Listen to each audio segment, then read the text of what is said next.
Eu gosto da maneira como o texto está organizado, porque o texto começa com uma queixa, na verdade, do profeta Abacuque em relação a Deus, por causa da violência e da perversidade que acontecia entre o próprio povo de Deus. O povo se afastou de Deus, o povo virou as costas para Deus, né? E isso traz consequências. Então o profeta está lá clamando ao Senhor, perguntando ao Senhor quando é que ele vai agir, quando é que ele vai resolver aquela situação. E aí o Senhor responde ao profeta, só que a resposta não foi muito aquilo que o profeta esperava, entendeu? Deus disse, olha, eu estou vendo a situação e vou resolver a situação. E aí ele diz como ele vai resolver a situação. E a maneira de Deus é, eu vou levantar uma nação, né, os caldeus, e vou dar a eles poder, vou dar a eles força militar, e eles vão vir sobre o meu povo e eles vão disciplinar, corrigir o meu povo, né? Isso significaria, querido, morte e escravidão. E depois Deus dá uma descrição ao profeta de como seria essa nação. Se você voltar aqui antes dos versículos, no versículo aqui, os 7, 8, 9, 10 e 11, é uma descrição que Deus dá desse povo, né, da perversidade, da malignidade, da violência desse povo. Aí o profeta entrou em choque, irmãos, né? A questão é, né, quando Deus responde ao profeta Abacuque, como é que a gente lida com uma situação como essa, né? Você está orando por algo, pedindo algo ao Senhor, e o Senhor diz, não, eu vou te responder, sim, pode deixar, tá bom? Só que a resposta não é a que você pensa que, não é a que você gostaria que fosse. A resposta é totalmente diferente. Como é que lida com isso, irmãos? Porque, veja, o profeta estava reclamando da violência do seu próprio povo. O profeta estava reclamando da perversidade que havia entre o próprio povo de Deus. Só que, e aí não é só uma opinião minha, os estudiosos dizem que o profeta pensou assim, Deus vai punir, de certa forma, as pessoas malvadas, né, os perversos, mas vai melhorar a vida do justo, vai abençoar o justo, vai avivar a nação, na verdade. Só que Deus disse, olha, não vai ser assim, né?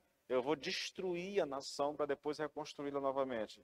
E aí, irmãos, essa é uma pergunta que a gente deveria responder, né? E tentar lidar. Como é que a gente lida com essas questões? Como é que a gente lida com esse agir de Deus? Vou tentar contextualizar isso aqui para nós, tá bom? Todo mundo estava aguardando uma reeleição do Bolsonaro, achando que isso melhoraria a situação do povo brasileiro. Pelo menos a maioria das pessoas no Brasil pensavam assim, entende? Os pastores, as igrejas. Eu estou lembrando aqui da palavra do pastor Jair, né? Edilson, se o Lula vencer, a preocupação dele, olha a preocupação dele. Se o Lula vencer, como é que fica as profecias que nós recebemos?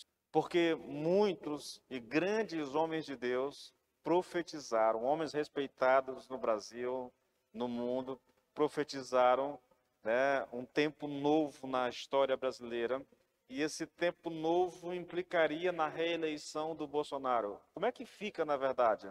Muitos estavam orando, vocês sabem disso. A igreja no Brasil, a sua imensa maioria estava orando em campanhas de jejum e oração pela reeleição do Bolsonaro. Mas o que aconteceu? O Bolsonaro não foi reeleito. Você tem noção do que eu estou falando? A imensa maioria das igrejas no Brasil estavam em campanhas de oração pela reeleição do Bolsonaro. Falei com o pastor da Assembleia de Deus aqui no domingo de votação, né? Nós estamos há 40 dias, me parece, orando em campanha pela reeleição do Bolsonaro. E de repente o Lula ganha. Ah, mas foi por causa disso ou daquilo. Irmãos, deixa eu tentar colocar algo para vocês. Eu preciso que vocês entendam isso. Ele foi eleito e acabou a discussão. Eu gostaria, irmãos, que não tivesse, entendeu? Eu gostaria que o Bolsonaro tivesse provas suficientes para desbancar essa eleição, mas pelo visto ele já entregou os pontos, entendeu? Não vai ter nada, não vai ter nada. Então, como é que nós entendemos isso, irmãos? Vontade de Deus. Você não pode fugir disso, vontade de Deus. Isso, de alguma forma, faz parte do plano de Deus. Quer você queira, quer você não queira, quer você aceite, quer você não aceite, entende? Isso, à luz da Bíblia, é uma ação de Deus. Profecias vieram, A igreja orou, a igreja se mobilizou de muitas formas, até exageradamente, mas no final das contas deu Lula. Agora, querido, nós como crentes vamos orar pelo Lula para que ele faça um bom governo. É isso que a Bíblia ordena, sabiam? Romanos 13. Romanos 13. Como é que a gente entende isso? Como é que a gente lida com isso, irmãos? É a questão de Abacuque. Ele está olhando para a sua nação, para a destruição moral, religiosa da nação. Ele está orando ao Senhor, clamando intensamente ao Senhor, perguntando quando é que Deus vai agir e mudar aquela situação. E Deus diz: não, eu vou mudar, pode deixar. Só que ele diz como é que ele vai mudar. Não é como Abacuque imaginou que fosse. Não, não, eu vou levantar uma nação ímpia, vou dar a ela a força e o poder que ela precisa, e essa nação vai, quem conhece a Bíblia sabe, Nabucodonosor saiu dominando tudo naquela época, entendeu? O maior império que a história viu naquela época, até chegar em Jerusalém. E o Senhor destruiu a nação de Jerusalém, destruiu, matando muitos judeus e levando outros cativos. Quando o profeta ouve isso de Deus, ele se desespera. E aí ele faz uma oração ao Senhor, ele responde ao Senhor. E a pergunta é exatamente essa, irmãos. Eu já falei isso aqui, mas eu vou reprisar para a gente fechar um pensamento, tá bom? Como o profeta, ou na verdade como qualquer um de nós, pode lidar com esse tipo de situação? É essa a questão, entende? Então essa é uma resposta para nós hoje. Como é que nós lidamos com isso que está acontecendo no Brasil hoje? A primeira coisa, irmãos, é se apegando ao caráter de Deus. Não és tu desde a eternidade, ó Senhor, meu Deus, ó meu santo. Não morreremos. Ó Senhor, para executar juízo puseste aquele povo. Tu, ó rocha, o fundaste para servir. O Senhor criou esse povo, o Senhor fundou esse povo para que eles servissem contra o seu próprio povo. É o que o profeta está dizendo. Veja que depois de Deus dizer a Abacuque o que vai fazer e como ele castigará o povo de Judá através dos caldeus e da terrível descrição do seu povo, a primeira atitude do profeta foi relembrar o caráter de Deus. Eu já preguei isso aqui, irmãos. Como não está gravado, eu vou reprisar isso aqui, tá bom, para poder fechar um pensamento, tá? Primeira coisa que o profeta relembra é: Deus é eterno. Primeira, gente, entenda uma coisa. Como é que nós lidamos com isso aqui que está acontecendo no Brasil, irmãos? Primeira coisa, você tem que olhar para Deus. Tem que lembrar quem é Deus. Tem que lembrar do caráter de Deus. Então, Deus é eterno. Não és tu desde a eternidade? Eu cito Lloyd Jones, querido. Não há nada mais consolador ou tranquilizador quando nos encontramos oprimidos pelos problemas da história e quando desejamos saber o que deve acontecer no mundo ou no nosso país, né? Do que lembrar-nos de que o Deus a quem adoramos está fora do fluxo da história. Ele precedeu a história, ele criou a história. Seu trono está acima do mundo e fora do tempo. Ele é o Deus eterno que reina na eternidade. Então nós olhamos para o nosso Deus. A história é a história de Deus. Ela não o pode influenciar, ela não tem poder sobre ele, tá bom? Ele foi quem criou a história como nós a conhecemos. Isso significa, querido, controle, isso significa domínio, tá bom? A segunda resposta é: Deus é autoexistente. O profeta mergulhou no conhecimento do caráter, relembrando o caráter do Deus a quem ele serve, para poder encarar aquilo que estava sendo colocado diante dele, tá bom? Então, olha só, não és tu desde a eternidade, ó Senhor. Se você pegar a sua Bíblia, a palavra Senhor aí está toda ela em caixa alta, tá bom, querido? Essa palavra aqui em caixa alta, tá? É a palavra usada por Deus quando Moisés perguntou o que ele deveria responder lá para os israelitas no Egito, quando eles perguntassem para Moisés: quem foi que te enviou? E aí a palavra que Deus deu para Moisés lá foi essa, entendeu? Olha o texto, irmãos. Êxodo 13, 14. Moisés disse para Deus: eis que quando eu for falar com os filhos de Israel e lhes disser: o Deus dos seus pais me enviou a vocês, eles vão perguntar: qual é o nome dele? Então, o que lhes direi? Deus disse a Moisés: eu sou. Essa palavra é um tetagrama, na verdade, o eu sou é um tetagrama. Sabe, há muita controvérsia com relação ao significado. Eu estou lendo uma Bíblia, a Bíblia, a NVT. Lá, esse tetagrama significa Javé. tá bom? Outras traduções dizem Yahvé ou Yahweh, né? E aí segue algumas coisas. Jeová é um outro nome que se dá para isso, né? Para esse tetragrama que o nome com o qual Deus se revelou a Moisés é um nome tão santo, querido, que os judeus não o pronunciam, tá bom? É algo assim tão sublime que o judeu não pronuncia. É interessante, irmãos.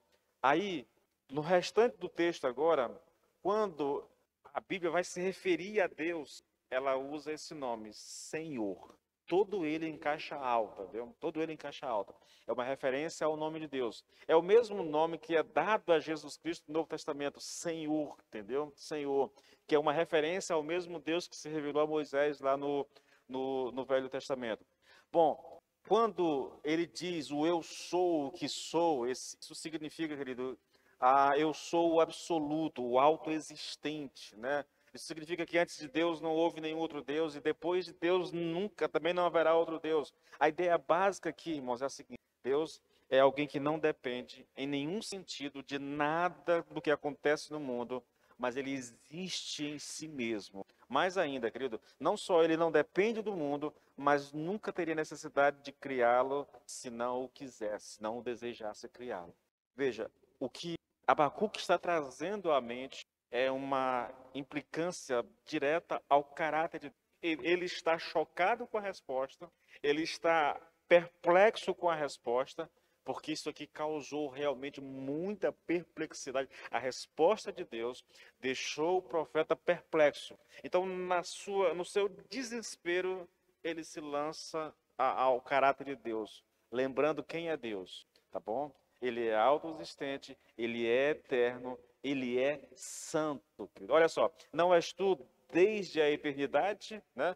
Ó Senhor, meu Deus, ó meu santo. Santo aqui, irmãos, vejam, Deus não é apenas eterno quanto ao tempo, né? Autoexistente quanto ao seu ser, mas também é santo quanto ao seu caráter. Ele é totalmente puro e isento de pecado, irmãos.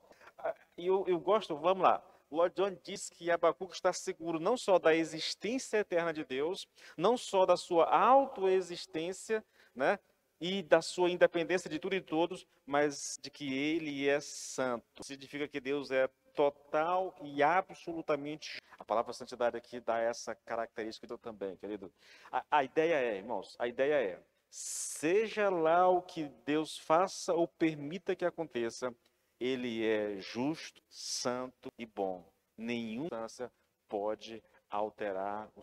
Então, vamos trazer para nós, queridos, seja lá qual for o plano de Deus para o Brasil, seja lá quais forem as circunstâncias que o Senhor levou o Senhor a fazer, eu tenho que lembrar que Deus é bom, eu tenho que lembrar que Deus é santo, eu tenho que lembrar que Deus é justo. Eu não posso esquecer isso, irmãos.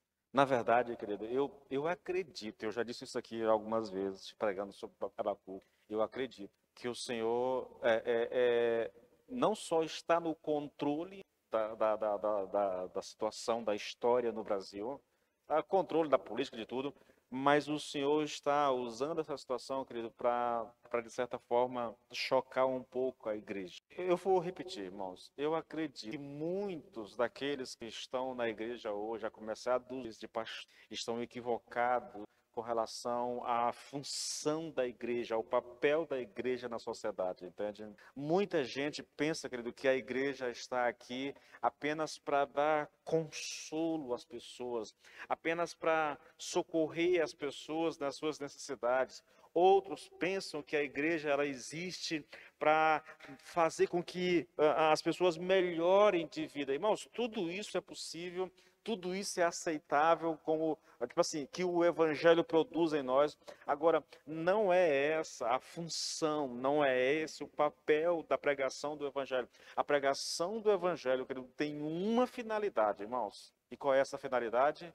Alcançar o perdido. Jesus disse isso. Eu vim, entendeu?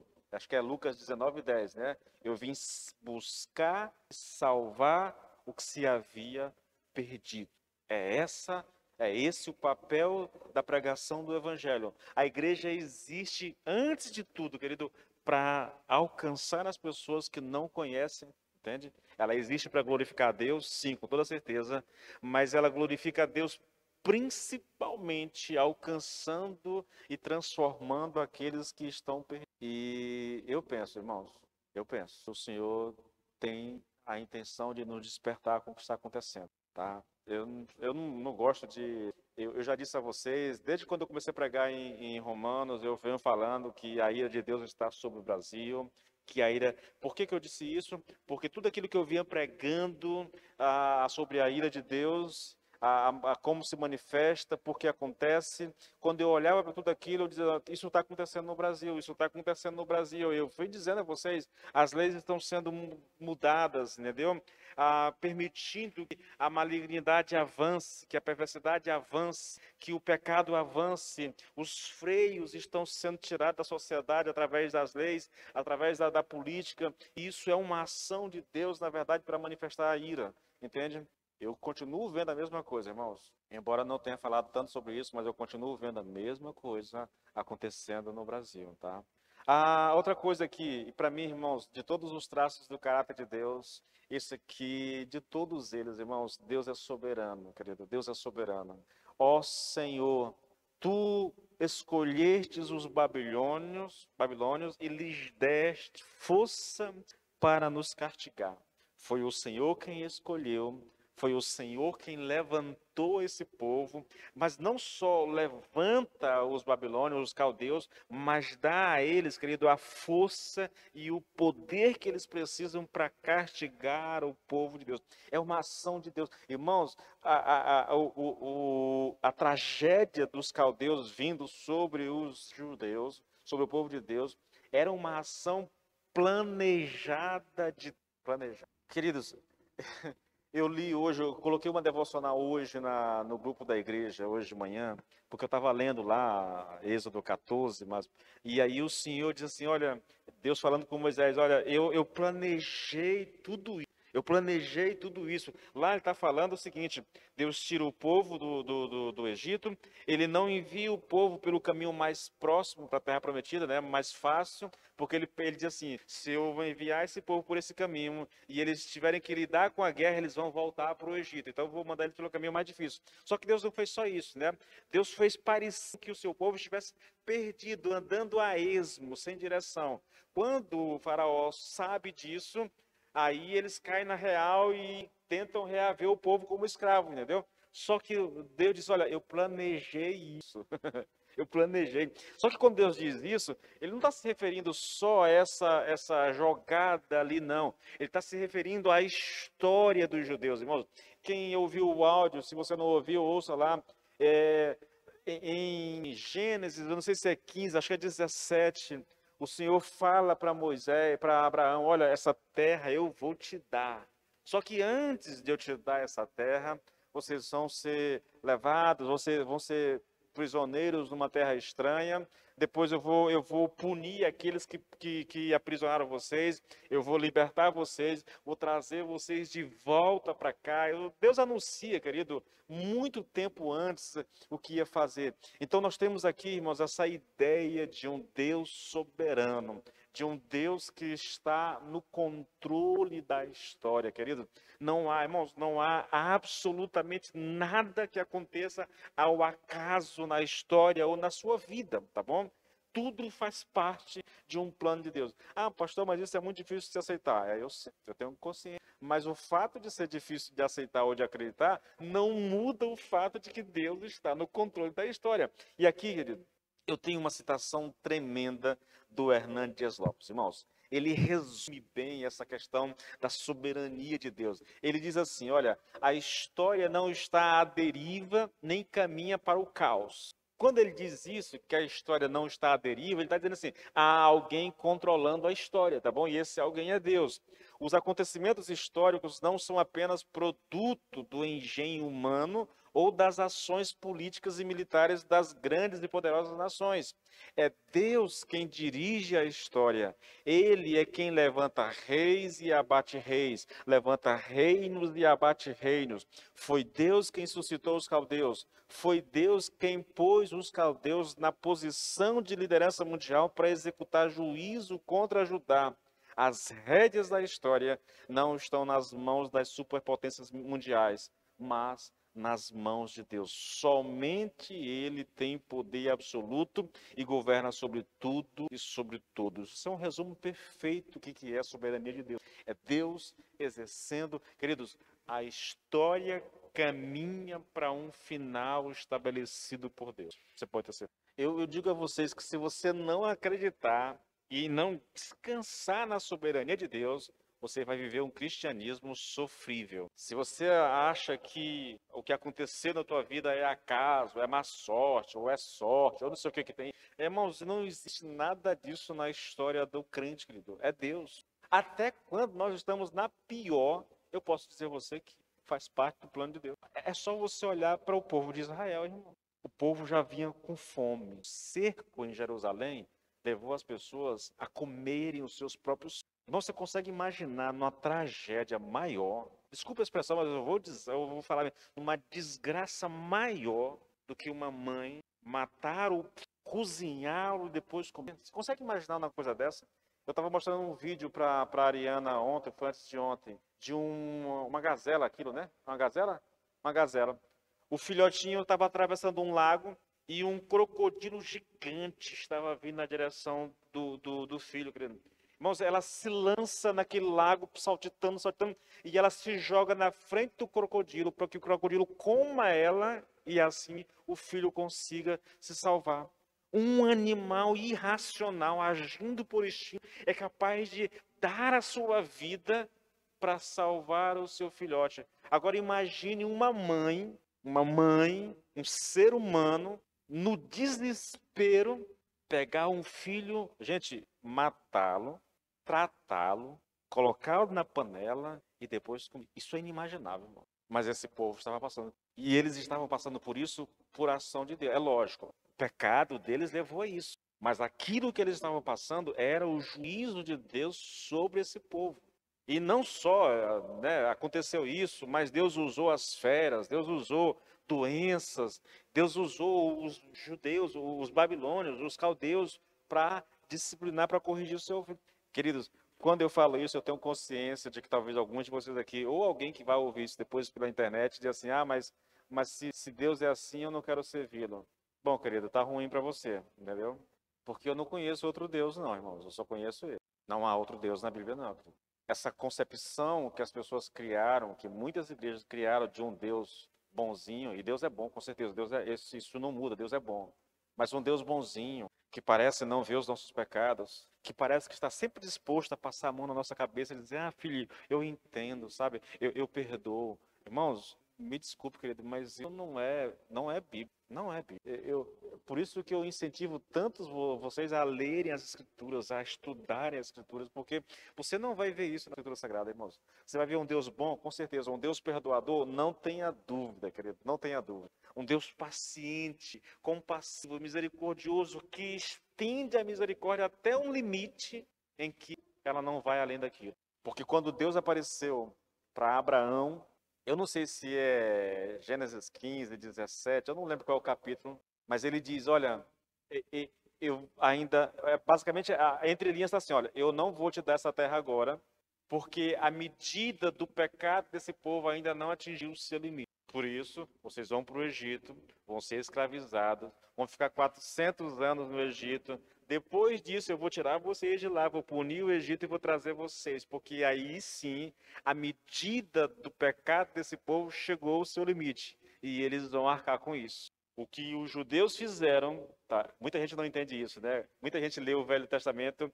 e acha Deus um Deus perverso, um Deus. Por isso que as pessoas fazem uma diferenciação, querido, entre o Deus do Velho Testamento e o Deus Pai de nosso Senhor Jesus Cristo, como se fossem dois deuses.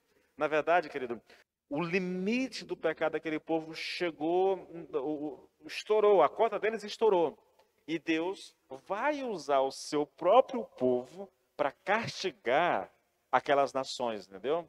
A vitória que Deus deu sobre aqueles povos da terra prometida ali não tinha nada a ver com o poder militar dos judeus, nem nada. Era Deus punindo aquelas nações porque a cota de pecado deles tinha chegado no seu limite.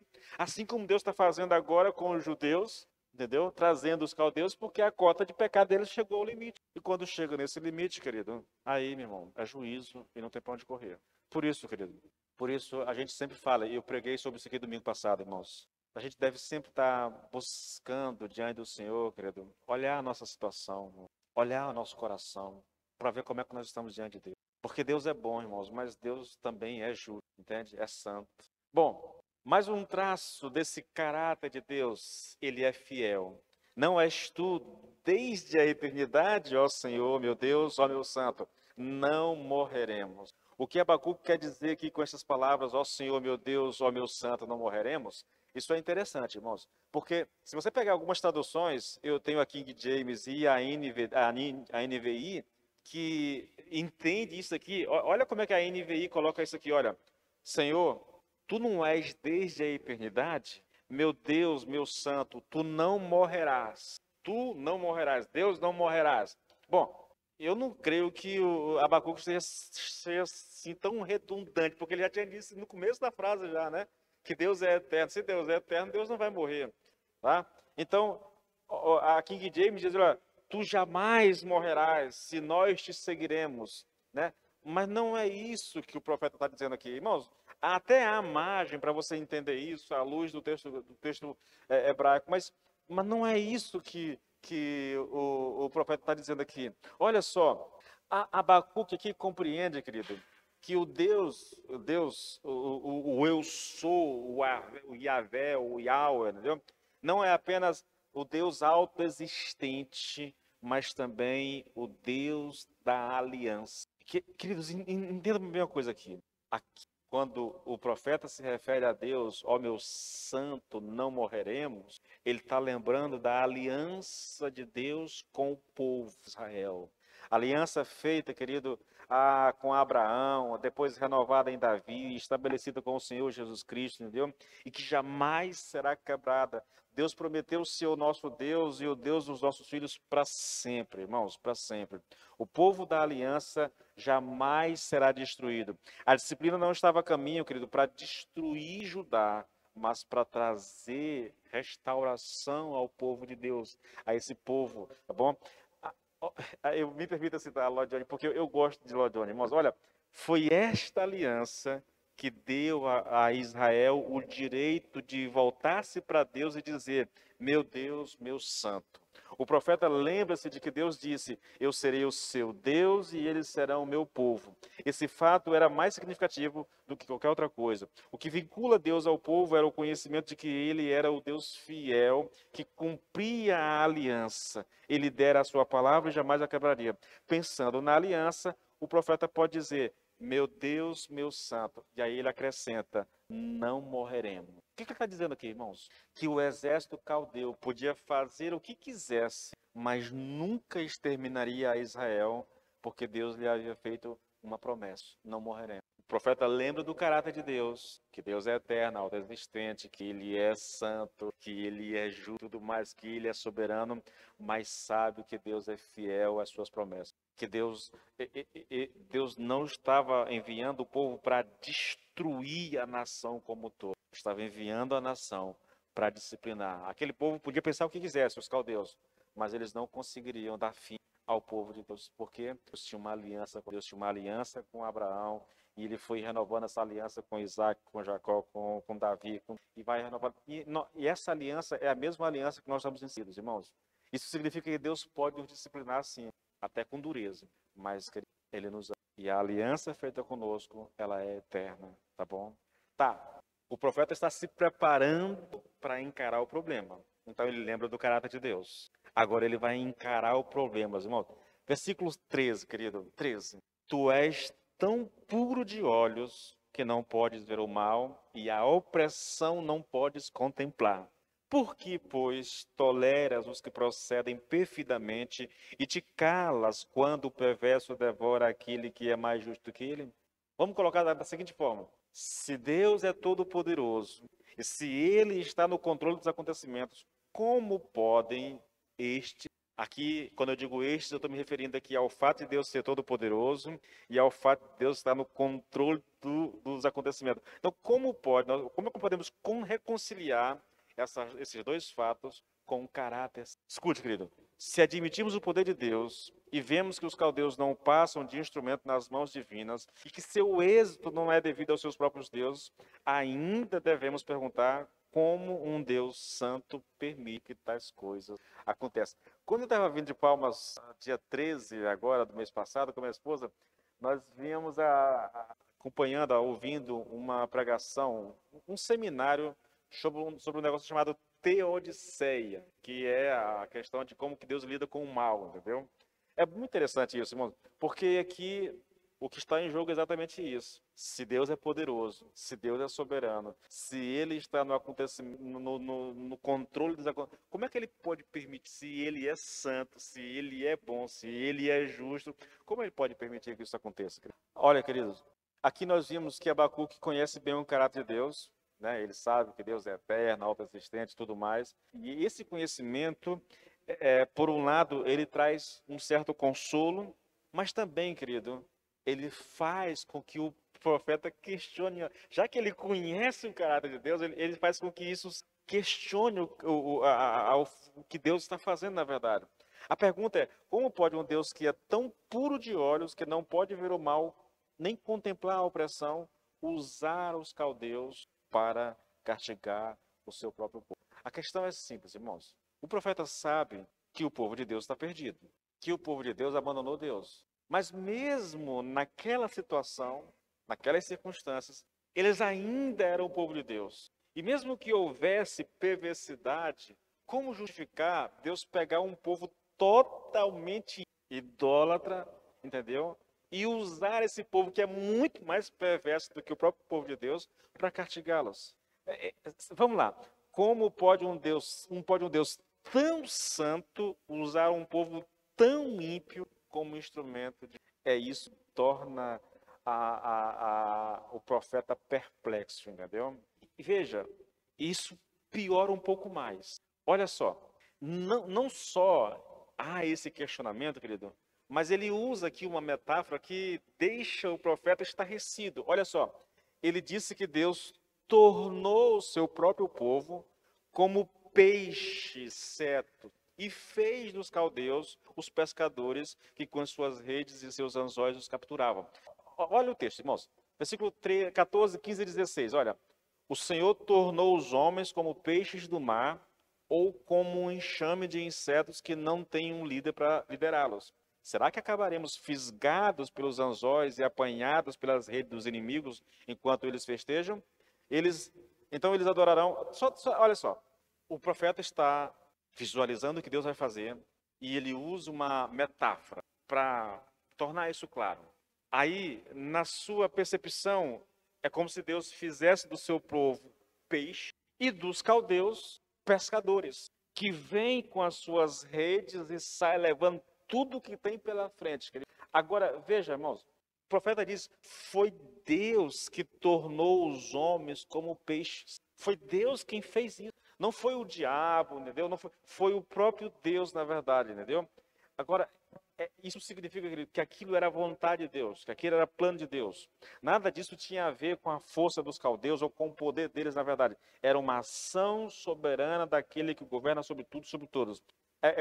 Isso levou um comentarista chamado Matthew Warren a dizer algo interessante. Ele diz assim, olha, foi Deus que deu aos caldeus o seu poder, ou os tornou um povo temido, e em seu conselho determinou o que eles deveriam fazer. Eles não tinham qualquer poder contra o seu Israel, além daquilo que lhes foi concedido do alto. Tudo era obra de Deus. Agora veja, essa situação ainda pode piorar mais ainda, irmãos. Os caldeus, diante de todo o sucesso militar, né, alcançado aqui, e não conhecendo a Deus, nem os planos de Deus, querido, eles atribuem as suas conquistas à própria força. É o que diz o versículo 16. Eles então adorarão seus equipamentos de guerra e queimarão incenso a eles, e dirão, estes são os deuses que nos deram toda essa riqueza. Agora veja, querido, como é que isso fica, mais ou menos. Então, eu vou reformular essa pergunta para tornar isso claro diante de vocês. Como pode um Deus santo e justo não só permitir, mas ele mesmo realizar tudo isso em detrimento do seu próprio povo? Ou ainda, como pode um Deus justo e soberano permitir a autoglorificação de um povo tão mau e perverso. Porque Deus levantou esse povo para castigar o seu próprio povo, Deus deu a ele força, Deus deu a ele poder, e Deus sabia que depois que eles tivessem conquistado tudo, foi o que aconteceu realmente com Nabucodonosor, quando eles tivessem conquistado tudo, eles iam adorar a si mesmo. Nabucodonosor fez uma imagem de ouro e mandou que uma imagem dele mesmo e mandou que todo mundo o adorasse, irmãos. Está registrado em Daniel, na verdade, entendeu? Deus sabia, mas ainda assim fez. O que fazer, irmãos, diante de uma situação? Como é que a gente reage a tudo? O versículo 17 e o versículo 1 do capítulo 2 estão conectados, porque isso traz uma resposta de Deus. Olha só, o Senhor vai permitir que eles façam isso para sempre? Está falando do que os caldeus estavam fazendo. Será que sempre sairão vitoriosos em suas guerras tão cruéis? Ele faz a pergunta, e agora olha o versículo 1 do capítulo 2. Agora vou subir a minha torre de vigia e esperar para ver que resposta o Senhor vai dar a minha. Diante da perplexidade, mesmo que ele traga à mente o caráter de Deus, mas quando ele olha o que está prestes a acontecer, quando ele visualiza o que vai acontecer, querido, ele não consegue uma resposta para isso. E aí, então ele entrega tudo nas mãos do Senhor e vai aguardar uma resposta. Ah, irmãos, esse negócio é complicado, querido. Eu vou tentar colocar isso aqui em algumas lições práticas para tornar isso aqui um pouco mais prático para nós, tá bom? Pegando todo o fato, do versículo 1 até aqui. Vou colocar isso aqui em pequenas lições para a gente tentar ver se consegue fluir de alguma forma, querido, e aprender com a história do povo de Deus e, sei lá, isso nos ajude na nossa caminhada e a enfrentar os nossos desafios, seja eles quais forem, tá bom? A primeira questão, querido, não se acomode com a situação espiritual ao seu redor, tá bom? É a primeira dica. E eu estou pegando desde o versículo 1 até aqui. Não se acomode. Por que eu estou dizendo isso? Porque Abacuque, ao perceber a situação dos israelitas, ele se pôs a orar diante do Senhor. Quando ele viu o estado moral e espiritual do povo de Deus, querido, ele se pôs a orar. Eu confesso a vocês que só essa primeira lição, ela daria uma pregação, né? O que nós fazemos, querido, quando a gente olha para a situação da igreja? Seja a nossa aqui, seja a igreja no Brasil como um todo, o que a gente faz, na verdade? Porque eu vejo, irmãos, e aí, mesmo não querendo criticar, eu ouvi algumas críticas nesse período em relação à igreja, que cabe uma reflexão, tá bom? Alguém disse assim, eu nunca vi a igreja tão empenhada numa causa, como eu estou vendo ela empenhada em reeleger o Bolsonaro. Eu nunca vi a igreja tão empenhada no evangelismo como eu vejo a igreja empenhada em reeleger Bolsonaro. É uma crítica. E antes da gente se defender, eu acho que caberia um autoexame. Caberia um questionamento sincero com relação ao que nós estamos fazendo. É preciso que haja isso. Porque veja o estado da igreja, irmãos. Gente, eu fico assim, olha, eu ouço as pessoas, aí eu vejo profetas, eu vejo grandes líderes anunciando o Brasil está vendo um avivamento, o Brasil isso, o Brasil aquilo. Irmãos, meu Deus, às vezes eu penso assim, Senhor, será que eu não sou crente? Será que eu sou tão frio assim? Porque eu não consigo ver, não consigo. Eu olho para a situação e eu não consigo encontrar esse negócio que as pessoas estão falando, entendeu? O que eu vejo, querido, são encontros, grandes encontros para crentes, entendeu? Com muita música, muita emoção, mas espiritualidade mesmo não é perceptível. Uma igreja cheia do Espírito Santo, irmãos. Você pode pegar, irmãos.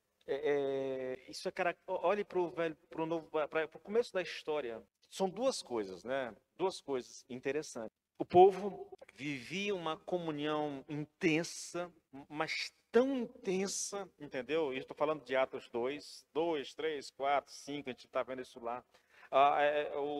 É um coração do povo, né? Essa é uma expressão muito usada no livro de Atos. É um coração do povo. Você percebe uma unidade, irmãos, assim, que ela é atraente, ela é ela exerce uma atração quase que incontrolável, porque as pessoas eram atraídas para a igreja por causa do amor mutia, entendeu? Eles estavam cheios do Espírito Santo e eles se amavam de uma forma incomum, a ponto das pessoas venderem o que têm e trazerem ali para poder suprir. Era uma coisa impressionante. Isso é perigoso, talvez, sabe por quê? Porque isso ficou um negócio tão gostoso, a comunhão, a unidade, aquele culto apaixonado, aquela coisa, o amor entre eles, era algo tão sobrenatural, querido, que foi preciso Deus intervir naquilo. Porque eles esqueceram do mandamento de Deus de ir, né, por todos os lugares pregando o evangelho, e eles estavam ali mergulhados naquela unidade, naquela comunhão, naquele amor impressionante. Aí o Senhor levanta um Paulo ainda descrente, mas já um Paulo pregador.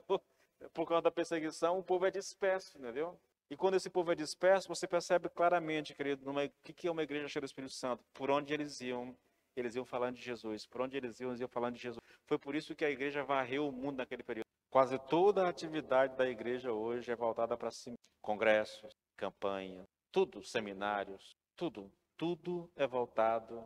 Uma igreja nos moldes tradicionais, ela tem culto terça, quinta, sábado à noite, algumas sábado à tarde, nos cultos de libertações, domingo de manhã e domingo à noite. Não há uma programação dessa que seja voltado para aqueles que não conhecem a Cristo. Nós não deveríamos nos acomodar, querido, com a frieza da igreja, com a situação espiritual da igreja. Se não há amor, eu estava orando hoje exatamente por isso, Senhor, coloque no nosso amor, no nosso coração, um amor pelos. Nós não podemos nos conformar, querido, nós não podemos nos conformar com as pessoas sem salvação, felizes por estar naquela situação, caminhando para o inferno e a gente sabendo a verdade, conhecendo a verdade, mas não fazendo nada para mudar isso. A segunda lição prática, querido, cuidado com as suas petições diante de Deus.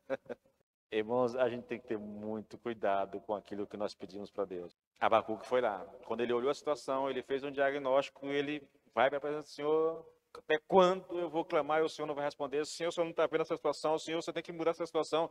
Deus, o Senhor não pode permitir que isso continue acontecendo. Senhor. E Deus disse, tudo bem, Abacuque, eu vou responder a tua oração. Só que a resposta de Deus, irmãos, deixou ele muito mais perplexo do que o estado que o povo de Deus estava, entendeu? Tem que ter cuidado com isso. É outra coisa que caberia quase uma pregação, tá? Terceiro, irmãos, confie no Senhor, mesmo quando você não entende o que está acontecendo. Para muitos crentes, essa é uma lição bem prática hoje, agora, nesse exato momento. Confie, mesmo quando você não entende o que está acontecendo. Saiba que Deus é soberano, saiba que Deus é bom, saiba que Deus é justo, saiba que Ele é eterno. Saiba que Ele é autoexistente. Saiba que Ele é a que está no controle da história. E não é porque você não consegue ver além daquilo que os seus olhos estão vendo que você vai entrar em desespero. Confie no Senhor, querido. E por último, irmãos, quando a situação estiver totalmente fora do controle, entregue tudo nas mãos. Faça como o profeta diz, eu vou subir na torre de vigia e vou aguardar a resposta de Deus. Ele não sabia o que fazer, ele não sabia o que... Então ele coloca diante de Deus, entrega nas mãos do Senhor. E nós vamos falar disso, irmãos, na semana que vem, sobre como é que a gente faz, como é que a gente entrega as coisas realmente nas mãos de Deus. Tem algumas lições assim, excepcionais, tá bom? Mas nós vamos deixar isso para a semana que vem, tá? Então, querido, quando você estiver lidando com uma situação em que você já fez tudo o que sabia fazer, o que tinha que fazer, e as coisas continuam da mesma forma, você já orou e está tudo... Coloque isso nas mãos, entregue a Deus, tá? Semana que vem nós vamos saber como é que a gente faz isso, como é que se entrega realmente as coisas a Deus, porque hoje não vai dar tempo não, tá bom, querido? Vamos encerrar? É isso, querido. É uma lição prática, são coisas que têm a ver com o nosso dia a dia, com a nossa vida, e eu espero que o Senhor use a palavra para realmente nos abençoar, tá bom? Vamos nos colocar de pé. Pai, nós te louvamos e te bendizemos, nós te damos graças, Senhor, pela oportunidade e o privilégio que nós temos de ser ensinados pelo Senhor, pela tua palavra. Minha oração agora, Pai, é que, de fato, o Espírito abra o nosso entendimento, Senhor, e que essa palavra seja uma semente plantada no terreno do nosso coração e que ela possa dar muitos e grandes em o nome dos. Amém e amém.